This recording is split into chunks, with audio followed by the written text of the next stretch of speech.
Welcome back to the Deep Dive. Today, we're wading into some pretty deep theological waters. We really are. We're looking at a question that comes up often, and very sincerely, in dialogue between Christians and Muslims. That question about divine sonship. Exactly. God is one. How can he possibly have a son without needing a wife? And it's so important to start by respecting that question. Seriously. It comes from this incredibly deep shared reverence for God's absolute uniqueness. He's transcendent. His unity, what Islamic theology calls tawhid, right? The pure oneness of God. The concern is actually noble. It's about protecting God's majesty from, well, human biology. Yeah, that makes complete sense. The confusion kicks in when we sort of map our own limitations onto the infinite. Precisely. So to get past that, we want to use a kind of Socratic approach today. Not debating, but questioning the underlying assumptions together. Searching for clarity through reasoning. Oh. And the launching point is actually right there in the shared text. Okay. Think about the creation of Adam. Yeah. The Quran says God created him without a father or a mother. Right. So the question becomes, did God need a wife to create Adam? Or can God just act beyond biology? Okay, let's really unpack that. Let's use the logic found in both traditions about God's power. Well, the absolute baseline, the non-negotiable truth for both, is that God creates by his word alone. Kun fayakun. Exactly. Be, and it is. He doesn't need processes or partnerships or biology. His command is enough. And what's really striking is how the sources, specifically the Quran here, draw a direct line between Adam's creation and Jesus' creation. Surah 3, verse 59 says, "Indeed, the example of Jesus to Allah is like that of Adam. He created him from dust, then he said to him, 'Be,' and he was." It's such a powerful link, theologically speaking. It forces us to ask, doesn't it? Yeah. If God created Adam with no parents, just by saying be, Right. why would we suddenly think he's limited by needing a wife when it comes to Jesus? It feels like a strange inconsistency. We accept this incredible non-biological power for Adam, but then we seem to forget it completely when Jesus enters the picture. Even the verses that clarify Jesus isn't a biological son. Like Surah 19.35. Right, where God just decrees it. Be, and it is. That verse itself confirms God operates beyond biology. And realizing that, as scholars like Dr. Ida Glazer point out, that's the real breakthrough moment. Okay. The instant we grasp that neither faith actually believes God reproduces like humans do. The surface objection kind of dissolves. Exactly. Then the conversation shifts. It becomes about meaning, not mechanics. And, you know, we use this kind of non-biological son or father language all the time anyway. We do. Think about founding fathers of a nation. Or in Arabic, there's the term Ibn al-Sabil. Son of the road. Yeah, meaning a traveler, obviously not the road's biological kid, Sure. or teachers calling students their sons. It shows the words themselves are flexible, metaphorical. So if we agree it's not biology, then what is the relationship being described by Christians? Ah, okay, now we're getting into the really deep end. This takes us to God's eternal nature, his attributes, specifically the concept of the Word of God, Kalimatullah. Right. So moving beyond human creation, we're now talking about God's own being before time. And standard Islamic theology affirms that God's Word is eternal. It's uncreated. It exists forever with God. It wasn't like God woke up one day and decided to have a word. No. It's part of who God is, eternally. But that raises a tricky point, doesn't it? It does. It's a theological tightrope. If God's Word is eternal and uncreated, existing alongside him, how do you describe that relationship without making it sound like a separate entity from God? Is it just an attribute? Is it distinct? And this is where the paths diverge a bit in explaining how that eternal word is revealed, right? For Muslims, God's eternal word became manifest as a book, the Quran, the divine speech in human language. Right. The revelation is textual. Whereas for Christians, that eternal word, the Logos, became manifest as a person in Jesus Christ.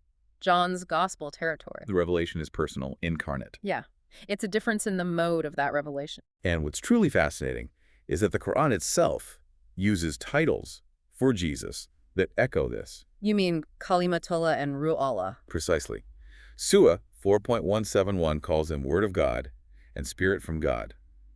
These are unique titles. No other prophet gets them. So the question becomes, What does it imply about Jesus' nature if he's identified so closely with God's own eternal Word and Spirit? okay, so the Christian response to that, trying to explain this eternal relationship without biology, is the concept of eternal generation. Right. It's an attempt to articulate a relationship that has no beginning. The classic analogy, maybe helpful, maybe limited, is the sun and its light. Mm-hmm.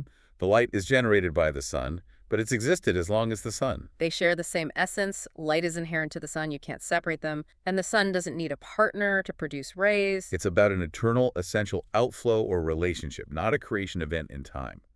That's the relational meaning Christians intend. Understanding that helps frame the next big challenge, which is just language itself. Oh, absolutely. The inadequacy of human words when we try to talk about God. We're using finite created concepts to try and grasp the infinite creator. We inevitably fall back on analogies, on anthropomorphisms. Describing God in human-like terms because it's all we have. And here's a really key question for you listening. If both traditions accept that when the Quran mentions God's hands or face, it doesn't mean literal body parts. Right, we interpret those metaphorically. Then why the insistence that when the Bible uses son, it must mean literal biological offspring?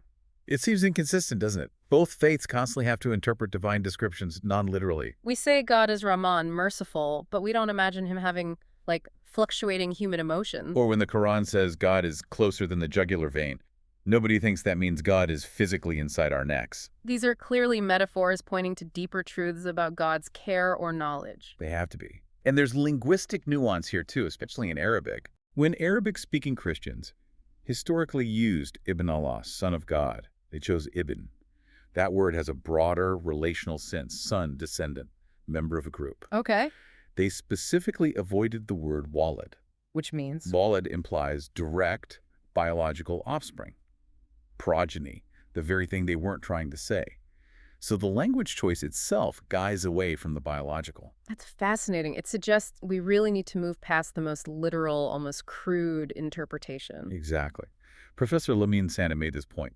Theology isn't about finding the truest possible meaning of divine language, but the richest, the intended meaning. Okay, so let's get to that intended meaning. What do Christians mean by Son of God, if not biology? They're defining Jesus by his relationship to the Father. It's about perfect representation, essential unity, and an eternal connection. Not origins, but identity and function. Precisely. It speaks to who he is in relation to God. So what does that perfect representation actually entail? Well, it means sharing the divine nature itself. He's called light from light, very God of very God in the creeds. Okay. It means he perfectly reveals the Father. Think of the New Testament statement, whoever has seen me has seen the Father. Implying an identity of essence. And that he is the exact representation of his being. It's language trying to convey shared identity, shared essence, perfect revelation. Now, here's where it gets really interesting, because even if you just stick to the Quranic text, Okay. the Quran itself grants Jesus unique abilities in Surah 3, verse 49, that no other prophet has. Such as? Creating life, breathing life into clay birds. Knowing the unseen, telling people what they store in their houses. Power over death, raising the dead. And sinlessness. That's quite a list. It's qualitatively different from other prophets' roles. It seems to set him apart categorically. It does. Yeah. And it resonates with something Dr. Nabil Qureshi noted in his work. What was that? He reflected that, essentially, all other prophets point away from themselves towards God. They say, listen to God. Right, they're messengers. But Jesus consistently points to himself as the way to God. Come to me, follow me, I am the way.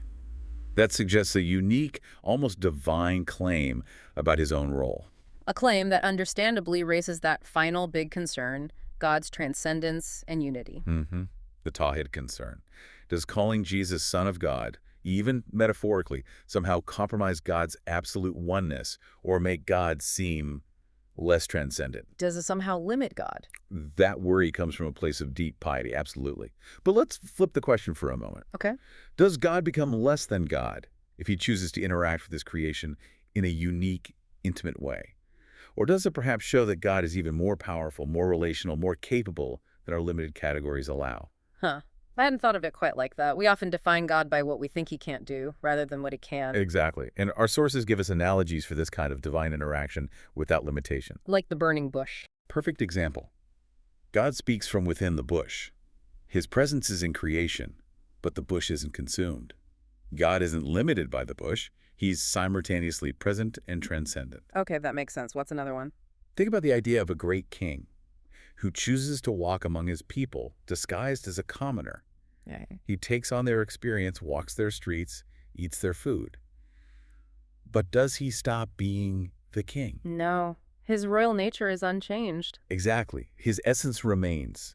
Even while he voluntarily enters into the human condition, it highlights the humility and power involved in such an act. It's a powerful image. Obviously, the Christian claim of incarnation is far more profound than that, but the principle. The principle is that interaction doesn't necessarily mean limitation. We absolutely affirm the shared belief there is nothing like him. Surah 42.11. God is unique. Utterly unique. But does being unique mean God cannot choose to reveal himself from within creation while remaining utterly transcendent above it? Maybe his uniqueness includes the capacity for that kind of surprising self-revelation. So, wrapping this up, where does this leave us? What's the core takeaway? I think the core takeaway is that the language of divine sonship, in its intended Christian context, is fundamentally about an eternal relational identity, not biological reproduction. It's about essence and representation. Exactly. And the shared example of Adam's creation actually supports this by showing God's power operates completely beyond any need for biology. So we agree on the foundation. God is one. La ilaha illallah. Absolutely. Undivided, unique. But maybe the final thought for you, the listener, is how we understand that oneness. What do you mean? Is God's oneness like mathematical oneness? Simple, solitary, 1 equals 1. Or could it be a unique divine unity, something more complex and dynamic than our human maths can capture? Interesting. Are there analogies for that kind of complex unity? Well, people point to things in creation. Light is both wave and particle, one phenomenon, dual nature. Water is H2O, one substance, but exists as ice, liquid, steam. 36. Right. These aren't perfect analogies for the Trinity. Of course, nothing is. But they hint that unity isn't always simple singularity. The Christian understanding isn't 1 + 1 + 1 or 3. It would be polytheism. Forget about it. Yeah. It's trying to describe a mystery of unity, more like 1 × 1 × 1 still equals 1. Yeah. A single divine essence shared in eternal relationship. So the real question for ongoing dialogue isn't that initial biological one, how can God have a son without a wife?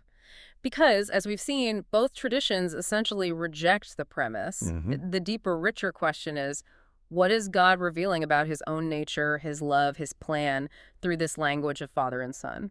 What is the meaning embedded in that relational metaphor? It points entirely towards relationship and representation. Which brings us to that final thought from C.S. Lewis, which really focuses on the purpose. Yes, he said the Son of God became a man to enable men to become sons of God. Focusing entirely on the relational outcome, the destiny offered, not the biological impossibility. Exactly. It's about transformation and relationship, not literal parentage.